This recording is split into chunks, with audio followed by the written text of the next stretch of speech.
वो कौन सी कहावत है जी हिंदी में, खिसियानी बिल्ली खंबा नोचे।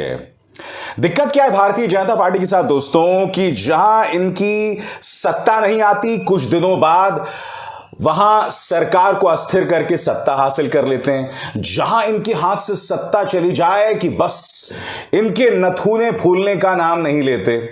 अब मैं आपको बतलाना चाहता हूं भारतीय जनता पार्टी के नेता सुशील कुमार मोदी का बयान। जैसे कि आप जानते हैं कि नीतीश कुमार अब 8वीं बार मुख्यमंत्री पद की शपथ ले रहे हैं। तेजस्वी यादव उनके डेप्यूटी सीएम होने वाले हैं। और तेजस्वी यादव ने बहुत ही अहम बात कही थी कल। पत्रकारों से बात करते हुए तेजस्वी यादव ने कहा था कि भारतीय जनता पार्टी अपने तमाम सहयोगियों को खत्म कर रही है। पूरे हिंदी बेल्ट में भारतीय जनता पार्टी का एक भी सहयोगी नहीं रह गया है। हालांकि मुझे लगता है कि तेजस्वी यादव गलत बोल रहे हैं। भारतीय जनता पार्टी के अब भी बहुत सारे सहयोगी हैं। इन सहयोगियों पर गौर कीजिए। ED, CBI, income tax, NIA, इनसे बेहतर कोई सहयोगी नहीं हो सकता भारतीय जनता पार्टी का। और तेजस्वी जी आगाह रहिए, चेतावनी है मेरी आपको, कुछ दिनों बाद ये सहयोगी आ रहे हैं बिहार के अंदर आपकी सेवा करने। मगर मैं बात कर रहा था सुशील मोदी के बयान की, जिससे भारतीय जनता पार्टी की नीयत के बारे में पता चलता है। सुशील कुमार मोदी का बयान आपके स्क्रीन पर। हम लोगों ने उन्हीं को तोड़ा जिन्होंने हमें धोखा दिया। महाराष्ट्र में शिवसेना ने हमें धोखा दिया, उसका परिणाम उसे भुगतना पड़ा। बीजेपी नेता सुशील मोदी का बड़ा बयान। इससे भारतीय जनता पार्टी की नीयत साफ तौर पर पता चलती है। सुशील मोदी कह रहे हैं कि जो हमें धोखा देते हैं हम तोड़ देते हैं। मैं इनसे पूछना चाहता हूं, ये लोकतंत्र की या संविधान की किस धारा में लिखा हुआ है कि अगर कोई पॉलिटिकल पार्टी आपको धोखा दे दे तो आप उसे तोड़ दें? मैं आपसे पूछना चाहता हूं मिस्टर सुशील मोदी, 2015 में नीतीश कुमार ने लालू प्रसाद यादव के साथ सरकार बनाई थी। 2017 में 20 महीने बाद वो सरकार टूट गई। लालू प्रसाद यादव कहते हैं कि नीतीश ने हमें धोखा दिया। उस धोखे के साझेदार आप भी रहे। सबसे बड़ी बात, जनादेश मिला था कमलनाथ और कांग्रेस को, मगर कुछ दिनों बाद साम दाम दंड भेद से आपने वो सरकार तोड़ दिया। आपके खुद के मुख्यमंत्री शिवराज सिंह चौहान कह रहे थे कि हमें प्रधानमंत्री नरेंद्र मोदी की नाक, उनकी लाज रखनी थी, इस वजह से सरकार को तोड़ा गया। उस धोखे के बारे में आप क्या कहेंगे? कर्नाटक के अंदर जब जनता दल सेक्युलर और कांग्रेस की सरकार चल रही थी, तब जब भारतीय जनता पार्टी ने खुलेआम पैसे का खेल किया, पूर्व मुख्यमंत्री येदियुरप्पा के कई ऑडियो रिकॉर्डिंग्स कथित तौर पर सामने आए थे, जिसमें वो कह रहे थे कि भाई हम तुम्हें इतने पैसे देने को तैयार हैं, तुम आ जाओ हमारे पास। वहां पर जनता को किसने धोखा दिया था बताइए? राजस्थान के अंदर आप जो कर रहे थे, वहां पर जनता को किसने धोखा दिया था बताइए? महाराष्ट्र के अंदर ईडी के डर से जब आपने बगावत करवाई थी, वहां पर किसने किसको धोखा दिया था बताइए? मुझे लगता है कि इसमें न सिर्फ भारतीय जनता पार्टी की खिसियाहट दिखाई दे रही है, बल्कि एक किस्म का अहंकार। भारतीय जनता पार्टी को लगता है कि अगर सत्ता में रहने का किसी को अधिकार है तो वो बीजेपी को है और किसी को नहीं। तभी सुशील मोदी का यह बयान सामने उभर कर आया है, जिसमें वो कह रहे हैं कि हम लोगों ने उन्हीं को तोड़ा जिन्होंने हमें धोखा दिया। महाराष्ट्र में शिवसेना ने हमें धोखा दिया था, उसका परिणाम उसे भुगतना पड़ा। निहायत ही शर्मनाक बयान। मगर दोस्तों बात यहां रुकती नहीं है। हम बात कर रहे हैं भारतीय जनता पार्टी की नीयत, उसकी खिसियाहट की। तो आपके सामने ये हैं शुवेंदु अधिकारी, पश्चिम बंगाल में भारतीय जनता पार्टी के सबसे बड़े नेता, और उनका बयान देखिए। मगर बयान देखने से पहले मैं आपको याद दिलवाना चाहूंगा कि उन्होंने अमित शाह से मुलाकात की थी और उस मुलाकात के बाद कहा था कि मैंने टीएमसी के कम से कम 100 विधायकों की लिस्ट उन्हें दे दी है। यानी कि इन 100 विधायकों के खिलाफ अब जल्द मोदी सरकार की जांच एजेंसीज काम करेंगी। शुवेंदु अधिकारी ने क्या कहा है, ताजा बयान, और मैं उसे सुशील मोदी के बयान से जोड़कर देखना चाहूंगा। शुवेंदु अधिकारी कह रहे हैं कि दिसंबर के बाद ममता बनर्जी की टीएमसी सरकार नहीं रहेगी और बंगाल में 2024 के लोकसभा चुनावों के साथ चुनाव हो जाएंगे, वहां की विधानसभा के। आप सब जानते हैं दोस्तों कि पश्चिम बंगाल के अंदर ममता बनर्जी के पास 200 से ज्यादा विधायक हैं और वहां पर भी भारतीय जनता पार्टी का एक नेता यह कहने की हिम्मत कर रहा है कि ममता बनर्जी की सरकार जाएगी दिसंबर के बाद, और इससे पहले वो अमित शाह से मुलाकात कर चुके हैं, 100 लोगों की लिस्ट दे चुके हैं। इसका अर्थ क्या हुआ कि आने वाले दिनों में भारतीय जनता पार्टी के अब जो एकमात्र सहयोगी बच रहे हैं, यानी कि ED, CBI, income tax, NIA, वो लोग टीएमसी सरकार को परेशान करने वाले हैं। मैं एक बात स्पष्ट कर दूं, पार्थो चैटर्जी जैसे भ्रष्ट नेताओं के खिलाफ अगर एक्शन होता है तो जरूर होना चाहिए, मगर ईडी की कार्रवाई एक तरफा नहीं होनी चाहिए। आपकी कार्रवाई सिर्फ विपक्ष के नेताओं को निशाने पर लेने की है और उसके अलावा कुछ नहीं। ईडी को एक स्वायत्त संस्था बनने की जरूरत है, एक इंडिपेंडेंट अथॉरिटी जो भ्रष्टाचार के खिलाफ निर्णायक कदम उठा सके। मगर प्रवर्तन निदेशालय हो या इनकम टैक्स, आपका सिर्फ एक काम बचा है, इस सरकार के आलोचकों को निशाने पर लेना, विपक्ष को निशाने पर लेना, और आप सिर्फ यही कर रहे हैं और इसके अलावा कुछ नहीं। आपके सामने ढेरों मिसालें हैं।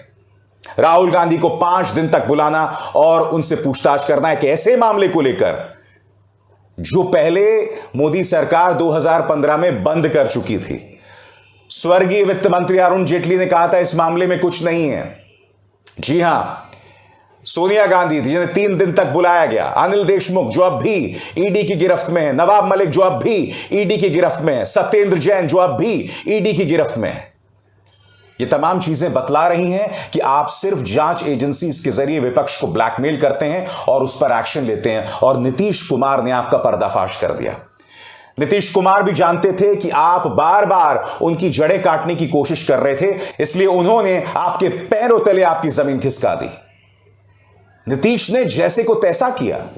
मैं अपने कार्यक्रमों में बार बार कह रहा हूं कि नीतीश कुमार अवसरवादी हैं, इससे कोई इनकार नहीं कर सकता, मगर जो उन्होंने आपके साथ किया है, उनके जहन में महाराष्ट्र का पूरा एक्सपेरिमेंट था, महाराष्ट्र का पूरा ऑपरेशन लोटस था, और उसी के चलते उन्होंने यह काम किया है। इसलिए आज कहा जा सकता है दोस्तों कि भारतीय जनता पार्टी 3 ऑपोजिशन 1। अब आप कहेंगे 3-1 क्या होता है?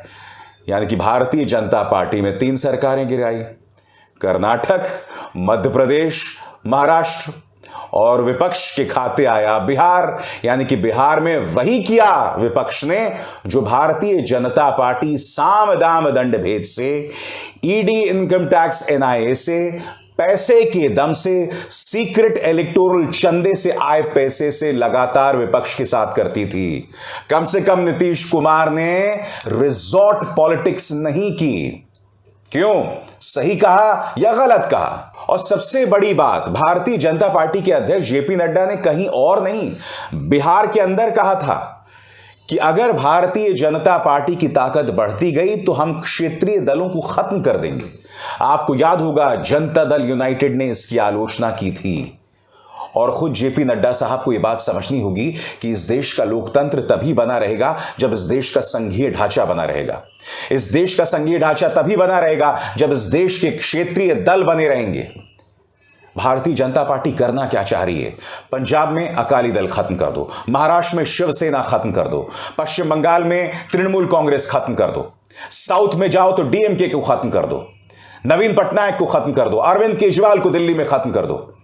यानी कि क्षेत्रीय दलों को खत्म कर दो और खुद हर जगह काबिज हो जाओ। मैं आपसे समझना चाहता हूं, यह लोकतंत्र का कौन सा पार्ट आप इस देश की जनता को पढ़ा रहे हैं? बताइए। तो जाहिर सी बात है, जब जेपी नड्डा बात करेंगे इस तरह की, वो भी बिहार के अंदर, तो नीतीश कुमार तो पलटवार करेंगे ही ना, और उन्होंने वही किया। अब देखिए, नीतीश कुमार और तेजस्वी यादव की सरकार चले, कितनी चलेगी यह बात अलग है, वो मुद्दा बिल्कुल अलग है। मगर नीतीश कुमार ने जो कदम उठाया, मैं उसे जैसे को तैसा मानता हूं, और उसके अलावा कुछ नहीं। भारतीय जनता पार्टी को अपनी राजनीति पर विचार करना होगा। आज आप सत्ता में हैं, कल आप नहीं रहेंगे, तब क्या होगा बताइए? तब इन्हीं एजेंसीज का इस्तेमाल ये विपक्ष आपके खिलाफ करेगा, तब आप रुदाली करोगे, तब आप त्राहिमाम करोगे। मेरे इन शब्दों को याद रखिएगा। चलिए, अगले 2 साल में नहीं, अगले 5 साल में, अगले 10 सालों में, अगले 15 सालों में कभी तो आप सत्ता से जाएंगे, बताइए। दोस्तों, मैं आपका ध्यान खींचना चाहूंगा तेलंगाना के मंत्री और के चंद्रशेखर राव के बेटे केटीआर की तरफ उनका एक बयान है। So after JDU exiting from India, how many alliance partners left other than CBI, income tax, ED of course? KTR कह रहे हैं कि जनता दल यूनाइटेड अब एनडीए से बाहर हो गई है। इसके बाद भारतीय जनता पार्टी के कितने सहयोगी रह गए हैं? सीबीआई, इनकम टैक्स और ईडी के अलावा। केटीआर के इस बयान का जिक्र मैं अभी कर चुका हूं, मगर आज मैं आपको पर्दे के पीछे जो कहानी हुई है ना, उसका भी जिक्र करना चाहता हूं। नीतीश कुमार को लेकर तेजस्वी यादव जो थे वो बहुत ही ज्यादा कट्टर हो गए थे। वो नहीं चाहते थे कि नीतीश कुमार के साथ किसी भी तरह का समझौता हो, मगर उनकी सोच को बदलने का काम किया था एक शख्स ने, तेलंगाना के मुख्यमंत्री केसीआर। मैं आपको बतलाना चाहूंगा दोस्तों, केसीआर ने लगातार लंबे वक्त तक तेजस्वी यादव के साथ मंत्रणाएं की, उनको समझाया कि अगर विपक्ष को अपना वजूद बचाना है तो आपको अपना अहम त्यागना पड़ेगा। और यही नहीं, एनडीटीवी की एक खबर के मुताबिक भारतीय जनता पार्टी के साथ जब नीतीश कुमार की सरकार बन गई थी, कुछ ही दिनों बाद उनको आभास हो गया था कि उनसे गलती हो गई है। और एनडीटीवी की इस खबर के मुताबिक नीतीश कुमार राबड़ी देवी से मिले थे और उन्होंने माफी भी मांगी थी। अब हम नहीं जानते कि यह खबर की क्या विश्वसनीयता है, जैसे मैंने आपको बताया एनडीटीवी की खबर है, मगर नीतीश कुमार समझ गए थे उसी वक्त से कि भारतीय जनता पार्टी उनके लिए आने वाले दिनों में दिक्कतें पैदा करने वाली है। तो अहम मुलाकात होती है ईद के इफ्तार के दौरान, और यहां पर एक बंद कमरे में नीतीश कुमार और तेजस्वी यादव की बैठक होती है। इस बैठक से पहले मैं आपको बतलाना चाहूंगा कि केसीआर यानी तेलंगाना की चीफ मिनिस्टर का एक बहुत अहम किरदार था। वो तेजस्वी यादव को लगातार समझाते रहे और उसी का परिणाम हुआ कि तेजस्वी यादव का हृदय परिवर्तन हुआ। उनके पिता लालू प्रसाद यादव जो आजकल बीमार हैं, वो भी तेजस्वी को लगातार समझाते रहे और तेजस्वी यादव ने समझा कि राजनीति में अपने वजूद को बनाए रखने के लिए उन्हें 2-3 कदम पीछे जाना पड़ेगा, अपने अहम को त्यागना पड़ेगा, और फिर उन्होंने नीतीश कुमार से हाथ मिलाना सही समझा। मैं आपको बताना चाहूंगा कि तेजस्वी यादव की जो लगातार बातचीत हो रही थी नीतीश कुमार के साथ, वो राहुल गांधी को भी लगातार खबरें दे रहे थे कि क्या क्या हो रहा था। मगर राहुल गांधी ने इसी रविवार को, इसी संडे को बिहार के तमाम कांग्रेस के नेताओं से बातचीत की और उन्हें बताया कि तेजस्वी यादव और नीतीश कुमार का पूरा समर्थन करें। यानी कि भारतीय जनता पार्टी को पटखनी देने के लिए यह पूरी जो पटकथा है वो रची जा रही थी, और भारतीय जनता पार्टी को बिल्कुल भी आभास नहीं हुआ कि उनके साथ खेला हो गया है। मगर आप जानते हैं इस पूरे प्रकरण में सबसे ज्यादा झटका किसे लगा है? देश के गृह मंत्री अमित शाह को। क्योंकि देश के गृह मंत्री अमित शाह को लगा कि स्वर्गीय अरुण जेटली के बाद बिहार के अंदर जो सियासत है उसे बदलने की जरूरत है। इसी वजह से नीतीश कुमार के बेहद करीबी सुशील मोदी को हटाया गया और उसकी जगह किसे लाया गया? रेणु कुमारी और तारकिशोर प्रसाद को। और यही नहीं, संजय जायसवाल को भी बिहार का प्रमुख बनाया गया भारतीय जनता पार्टी का, जो लगातार नीतीश कुमार के खिलाफ बयान देते रहे। यानी कि अमित शाह के आने के बाद नीतीश कुमार की मुश्किलें बढ़ती गईं। अब नीतीश कुमार के सामने सिर्फ 2 ही विकल्प बचे, या तो वो अमित शाह के सामने नतमस्तक हो जाते या वो पलटवार करते, जो उन्होंने किया। अमित शाह को भी अंदाजा नहीं था कि नीतीश कुमार इतना बड़ा कदम उठाएंगे। यानी कि नीतीश कुमार ने अमित शाह के अहम को चोट पहुंचाई है, और ये नीतीश कुमार और तेजस्वी दोनों के लिए खतरे की बात है। क्योंकि अमित शाह के साथ जो कुछ बुरा करता है, अमित शाह उनसे माफ नहीं करते हैं। आने वाले दिन न सिर्फ नीतीश कुमार बल्कि तेजस्वी यादव के लिए बहुत मुश्किल होने वाले हैं। मगर सियासत की निगाह से देखें तो बहुत दिलचस्प। विपक्ष के सामने सिर्फ एक विकल्प है।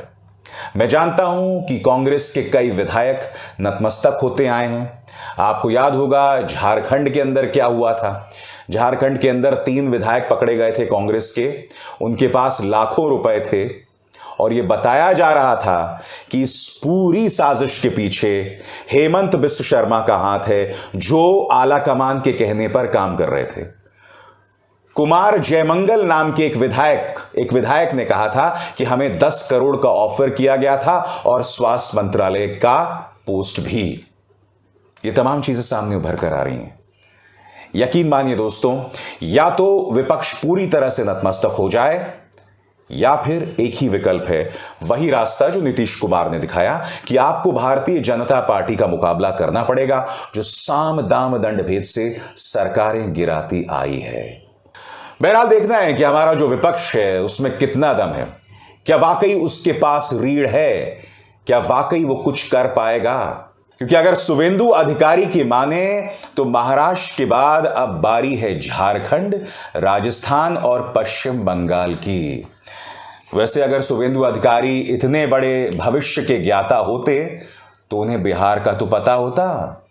खैर, इससे एक ही सबक मिलता है दोस्तों कि अगर विपक्ष को अपनी लाज बचाए रखनी है, अगर विपक्ष को अपनी साख बचाए रखनी है तो उन्हें लड़ते रहना होगा और इसके अलावा कुछ नहीं।